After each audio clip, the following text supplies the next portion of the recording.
Você que trabalha 8 horas por dia, carteira assinada e acha que está pagando muitos impostos?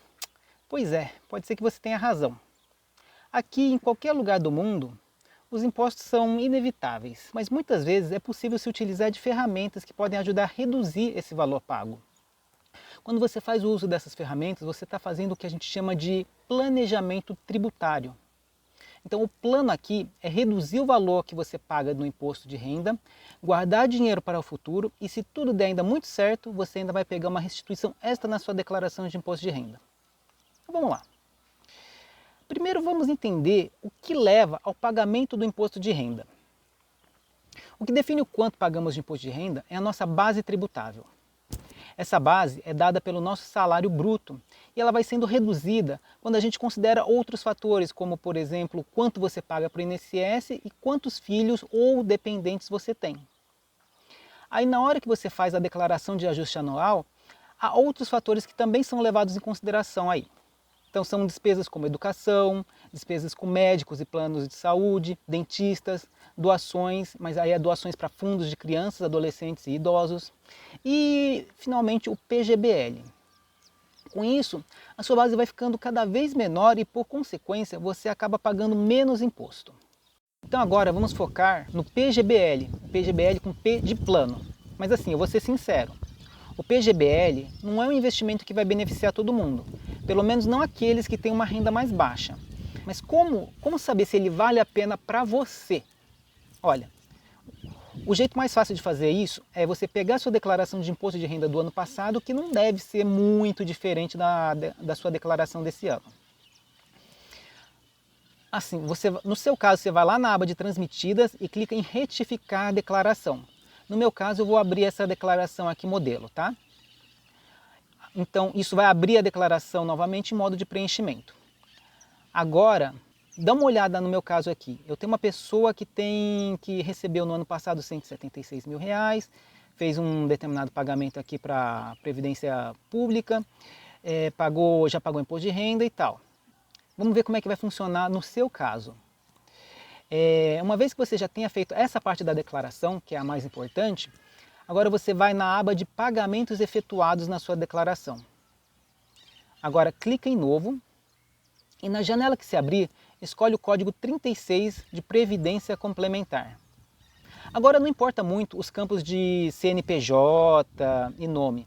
Vai direto no campo de valor pago e chuta um valor bem alto. Chuta algo em torno aí de R$ 1 milhão, só para testar. Quando você clicar em OK, vai aparecer uma janela de atenção. A janela diz o que eu estou te contando aqui nesse vídeo, tá? O campo importante aí é o 12% dos rendimentos tributáveis. Só anota esse valor em algum lugar. Esse é o valor máximo que você vai poder investir em um PGBL. Qualquer valor acima disso é queimar dinheiro. Agora que você já sabe o valor, começa a brincar com esse valor. Experimenta colocar números baixos, começa com 0 e vai subindo para ver o que acontece. Você vai reparar que o valor que você paga ou restitui na declaração completa, ele vai começar a sair do negativo e ir para o lado positivo. Então o campo de imposto a restituir por deduções legais vai sair do positivo e vai subindo. Vai aumentando e descobre como você deveria ter feito para zerar o seu imposto de renda no ano passado. Depois experimente aumentar um pouquinho mais até chegar àquele valor máximo. Tá certo? No meu caso, aqui com renda bruta de R$ 176 mil, eu saí de um valor a pagar de R$ 1.655, isso no campo de deduções legais, e subi para R$ 4.171. Isso aí representa mais de R$ 5.800 de diferença, né? Isso ajuda qualquer pessoa. Mas se esse negócio é tão bom, por que todo mundo não só investe nisso? É porque assim, nada é perfeito. Os planos de previdência complementar também não são uma exceção. Eu falei do planejamento tributário e assim, ele é planejamento, então por conta disso ele tem que ser muito bem feito, né? Para começar, você pode investir no máximo 12% de sua renda bruta, que é uma senhora capacidade de poupar, né? Mas se você não tiver todo o dinheiro, lembra que eu falei agora há pouco para você experimentar brincar um pouquinho com os valores, você pode começar a dosar algo entre 0 até 12% da sua renda para ver o quanto que você consegue contribuir para ter direito a esse benefício. Outro ponto é que somente vale a pena fazer isso se você tiver certeza que consegue ficar sem mexer nesse valor pelos próximos 10 anos. Pô, mas Gustavo, eu perdi o meu dinheiro por 10 anos? Na verdade, é que quando você investe no PGBL, não é que o governo é bonzinho e te devolve o dinheiro. O governo apenas deixa de te cobrar o imposto hoje. Quando você for resgatar esse dinheiro, o imposto vai ser cobrado sobre todo o valor que você colocou lá no PGBL e mais o rendimento que ele vai ter. É por isso que eu falei que colocar um valor maior do que 12% é queimar o dinheiro. Lembre-se, o imposto vai ser cobrado sobre o valor total que foi colocado lá e não sobre o rendimento, tá?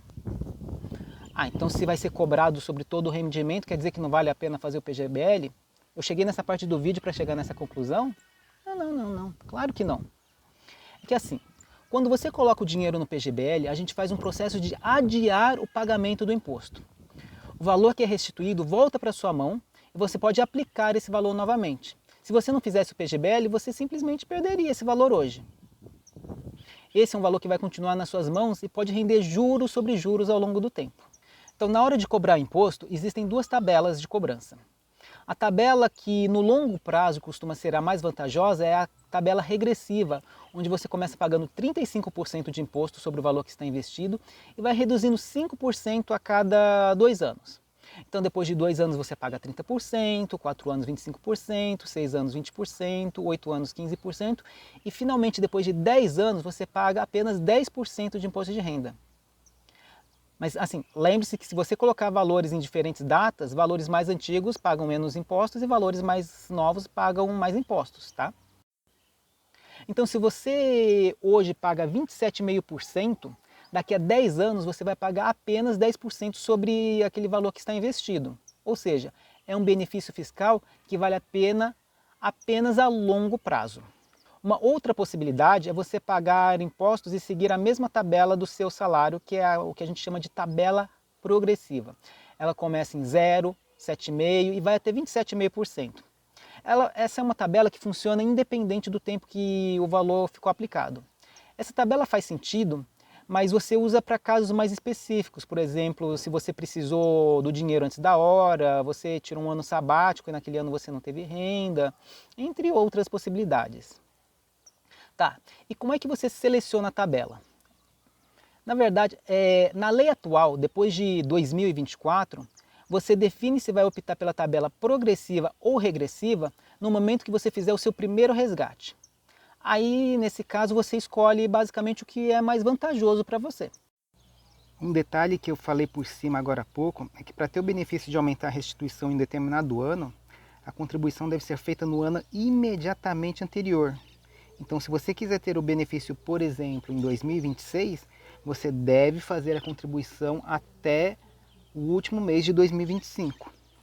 Em outras palavras, não adianta chegar na época da declaração de imposto de renda, que é tipicamente em março e abril, e você querer fazer uma contribuição para algum PGBL e ainda pegar o benefício esse ano.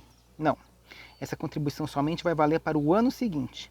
E nem tenta declarar errado, porque com certeza o leão vai te pegar. Por isso que aparecem tantas ofertas de PGBL em dezembro. Essa é a sua última chance para ter o benefício no ano seguinte. E não deixe para a última hora para não correr o risco de a seguradora receber o seu aporte apenas nos primeiros dias do ano seguinte. Procure fazer todo o aporte desejado até a primeira quinzena do mês de dezembro.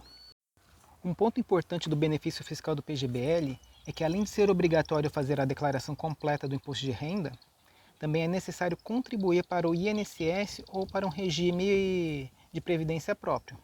Então, se por qualquer motivo você não paga o INSS ou equivalente, você não consegue usufruir desse benefício. Então, vamos fazer um resumo aqui dos pontos de atenção para você poder investir no PGBL.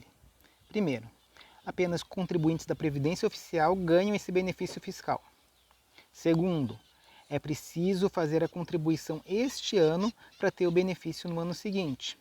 Terceiro, é preciso poupar para investir e dependendo de quanto você quiser de restituição, a necessidade de poupar é maior. Isso é atenuado se você pega a restituição e usa ela para fazer o PGBL do ano seguinte. E por que esse cuidado especial com o valor poupado? Porque a tributação vale a pena apenas no longo prazo. O PGBL não pode ser visto como uma reserva de emergência. Precisar desse dinheiro no curto prazo, com certeza inviabilizaria essa operação. Agora que eu comentei sobre essas desvantagens que você deve estar sempre atento, vamos falar um pouquinho mais das vantagens da previdência privada.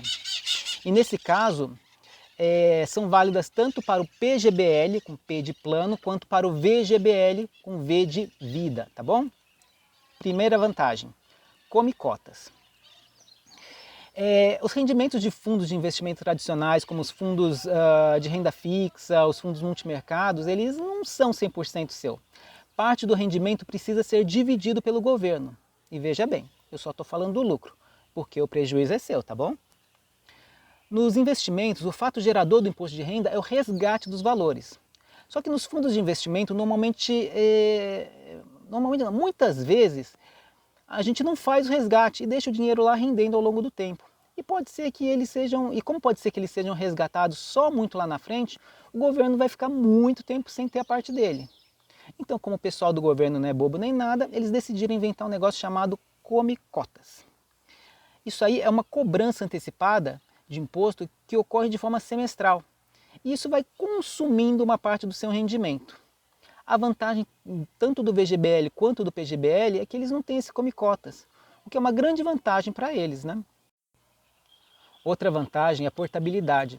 Se você não gosta de um fundo tradicional e gostaria de investir em outro lugar, você precisa sacar todo o valor e nesse processo você tem que pagar imposto de renda e só então poder investir em outro fundo. A mesma coisa acontece para aplicações de renda fixa quando elas vencem. Você recebe o dinheiro de volta e nesse momento você paga imposto de renda em cima. No caso do PGBL e do VGBL, se você fizer uma portabilidade de um fundo para o outro sem efetuar o resgate, você não paga imposto de renda. Então, por exemplo, se você investe em um fundo que não está apresentando boa rentabilidade, ou você não concorda mais com a política de investimento da casa onde o seu dinheiro está aplicado, você simplesmente pode fazer a portabilidade para outro fundo que tenha um desempenho melhor sem ter nenhuma penalidade por conta disso. Outra vantagem é o planejamento sucessório. Quando você investe em uma previdência privada, você indica quais serão os beneficiários dos recursos que estão aplicados no caso de falecimento. Diferentemente de outros tipos de investimentos financeiros que passam pelo processo de inventário, uma decisão favorável do STF agora em 2024 determinou que nem o PGBL nem o VGBL estão sujeitos a esse processo. Por que é importante isso? O processo de inventário tem custas de ITCMD, advogado, e ele pode consumir de 10 a 20% do patrimônio líquido que está sendo inventariado. E pior, esses recursos ficam inacessíveis aos herdeiros. Então, como os valores de PGBL e VGBL ficam acessíveis aos herdeiros em até 30 dias depois da solicitação do resgate, isso pode ser de fundamental importância em um momento que é tão difícil para uma família. E por último, essas ferramentas se chamam previdência privada porque podem se tornar uma fonte de renda para o beneficiário. Como é que funciona? Assim, você vende todo o valor acumulado para a seguradora em que seu dinheiro está investido e aí, em contrapartida, essa seguradora te paga uma renda que pode ser de diferentes formas. Pode ser pagamento único, que aí você recebe todo o benefício de uma vez. Pode ser uma renda vitalícia, que você recebe mensalmente um valor da seguradora por um prazo indeterminado. Pode ser uma renda temporária, que você recebe mensalmente um valor da seguradora por um prazo fixo. Assim, tem muito mais detalhes, mas assim, eu não vou me prolongar muito mais nesse ponto, porque essa parte de renda é um pouquinho mais longo e merece outro vídeo se vocês se interessarem, tá bom? E agora vem a parte mais importante desse vídeo, que é o como investir. Nesse caso, você precisa procurar no seu banco ou corretora por fundos de previdência privada. Existem diferentes perfis de fundos para diferentes perfis de investidores. Só para dar exemplo aqui, tem um fundo que completa agora 5 anos em 2025, que tem um perfil bem conservador, que é o Trend Pós-Fixado da XP Seguros. Não é uma recomendação, é só um exemplo que eu estou dando aqui para ilustrar ou para que você consiga dar um primeiro passo nesse sentido. Para ajuda na construção de uma carteira que tenha fundos como esse em sua composição, um consultor financeiro pode ser assim de grande ajuda. Primeiro, porque o consultor financeiro conhece diversos fundos para serem indicados. E segundo, ele vai analisar todos esses pontos que eu comentei acima e não vai deixar você cometer nenhum erro na hora de investir no PGBL. Como, por exemplo, investir mais de 12% da sua renda bruta, investir em um plano que não se encaixa no perfil. Ele não vai deixar você investir se você tem dívidas que precisam ser quitadas agora. Ele não vai deixar você investir se você tem planos para o dinheiro que acontecem antes desse prazo de 10 anos. Assim, em resumo, ele não vai simplesmente te indicar um plano de previdência. Ele vai analisar a sua carteira, vai ver como é que é o seu perfil de investidor e vai ver como é que esse fundo vai se encaixar nos seus objetivos de curto, médio e longo prazo. Esse aqui não é um vídeo que procura esgotar 100% do assunto, mas ele procura te mostrar quais são as vantagens que você tem ao conhecer esse tipo de ferramenta. Se você tem alguma dúvida sobre esse tema ou quer conversar sobre algum outro tema diferente relacionado a investimento, coloca essa dúvida aqui embaixo nos comentários que eu vou estar sempre acompanhando e vou responder sempre que possível, tá legal? E se você quiser ajuda para investir, quiser uma ajuda mais especializada, você pode entrar em contato comigo que eu vou estar feliz em te ajudar. Então, por hoje é só. Obrigado pela atenção e até a próxima.